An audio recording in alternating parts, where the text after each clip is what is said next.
Greetings and welcome to this edition of Positronic. I'm Barry P. Cook. I'm here to talk to you about the latest episode of The Walking Dead, Dead City. It was called People Are a Resource.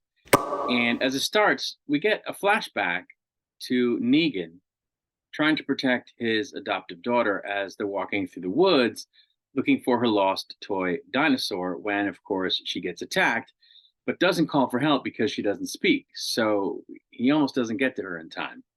It turns out, though, that it might not have been his flashback, as apparently his adoptive daughter, Ginny, has left the home she was placed in before Negan and Maggie went off to Manhattan.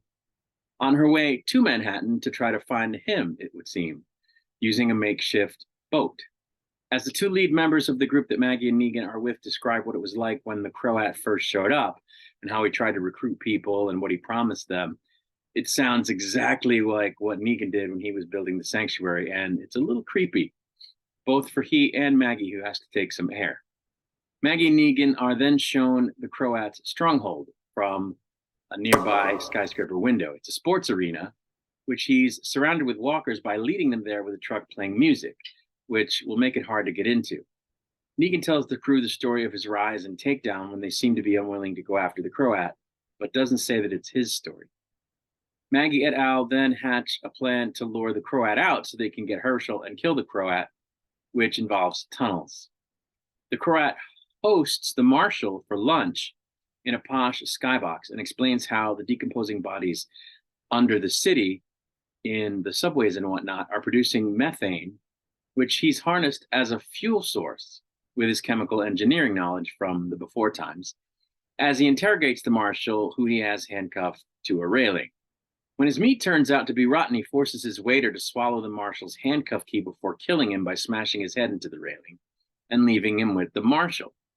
Maggie goes through some of her things and spends some time looking at various memory items of Glenn and Herschel when he was little. Negan comes in and tells her that he grabbed something from the back of a nearby hobby shop that he thought Herschel might like and offered it to Maggie. He also tells her that if she needs to talk, he can occasionally shut up and listen. So she tells him about how the last thing she said to Herschel wasn't great because she said it after telling him to hide when the CROAT showed up, which he didn't do because he instead decided to try to fight, and it didn't work out.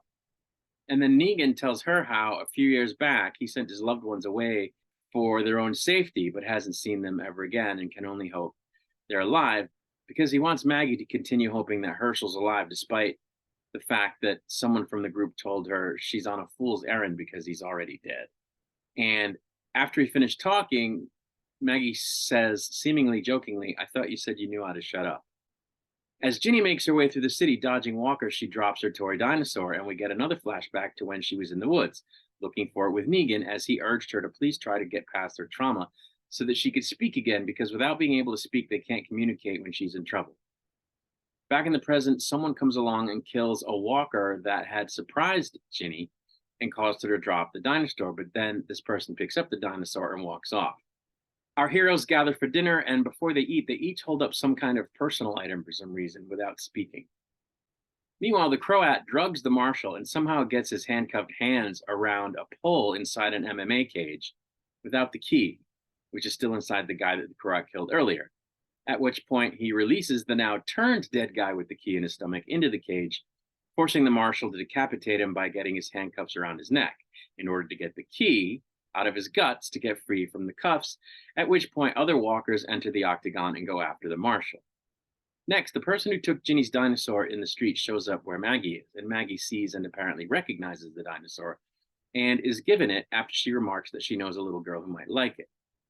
Having survived his time in the cage, the marshal is again handcuffed to a railing and treated to a story from the CROAT about how his family was killed by walkers when he went to look for food for them.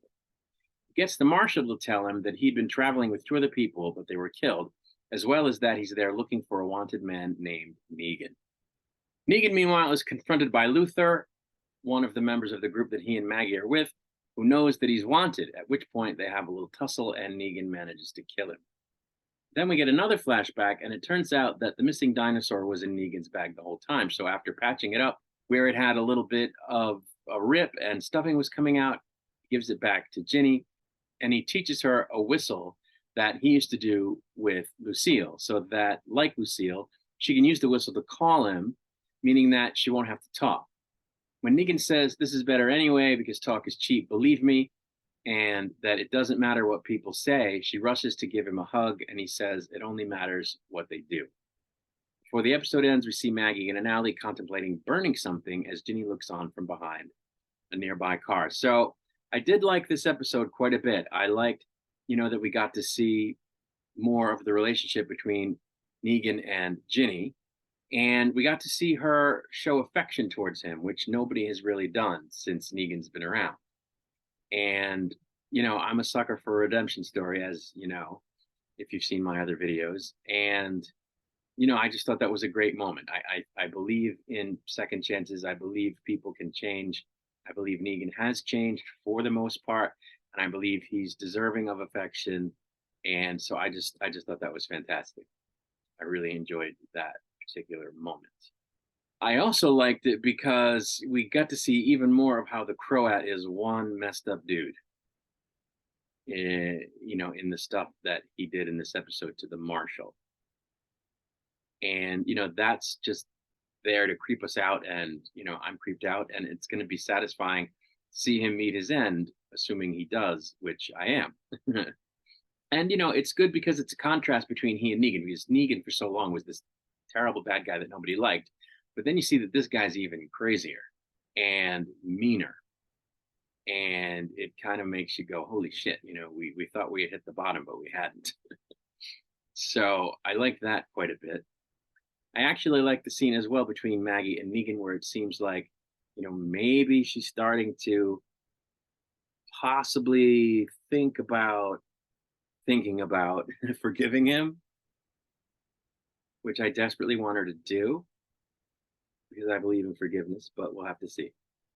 I like that it moved the story forward so that we know that, the next episode, they're probably going to pull off this attack or try to pull off this attack against the Croat. And so that's what we get to look forward to for episode 4. Speaking of which, since this was episode 3, we're halfway through the 6-episode run of this show. And I think it's been very good. And I think it's going to get even better before it ends. But that's really it. There's not a lot more to say. It's just really good. I like those particular scenes. But that's it. I'm going to get out of here. I'll be back to review the next episode once it's released. Until I return, I wish you peace and long life.